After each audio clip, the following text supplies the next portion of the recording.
so I was moving home. After 3 years at the previous domicile, the time came to move on. Most of the time I welcomed change, but this time I wanted to stay. Either way I looked at it, there was nothing I could do about it. The new house was quite nice. I expected it to be older and smaller than my last home, but I was mildly surprised by what was to come. Anyway, we moved in and started redecorating the usual stuff. Then came the time to choose who went in what room, and after being stuck with a small room previously, I wanted a bigger one. Needless to say, however, my request fell on deaf ears and I was put into the second smallest room, right at the end of the corridor opposite the stairs.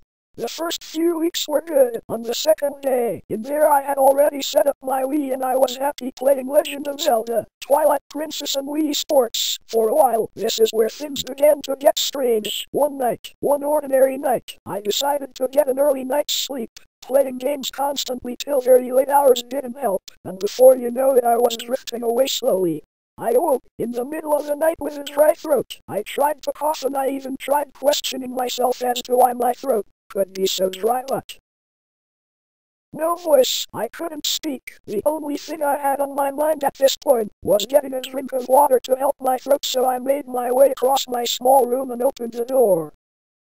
What happened next I haven't been able to answer. Upon opening the door and looking straight down the corridor at the top of the stairs, I was greeted by an unimaginable feeling of fear and what appeared to be a woman clothed in white with a horrifying face and a repulsive scream, flying up the stairs making a beeline straight for me. I quickly closed the door and got back into bed. However, I can't remember falling asleep from it or waking up in the morning another night.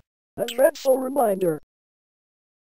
Not so far away I experienced something else unusual. I awoke again, with dry throat, unable to speak or focus my vision. After a few seconds, a blurry figure slowly came into vision as it stood over my bed. I couldn't do anything but stare back at its featureless face.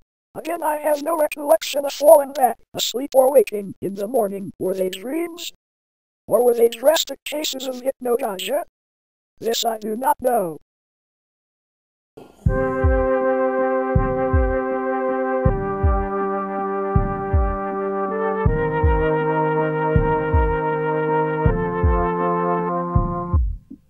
Break your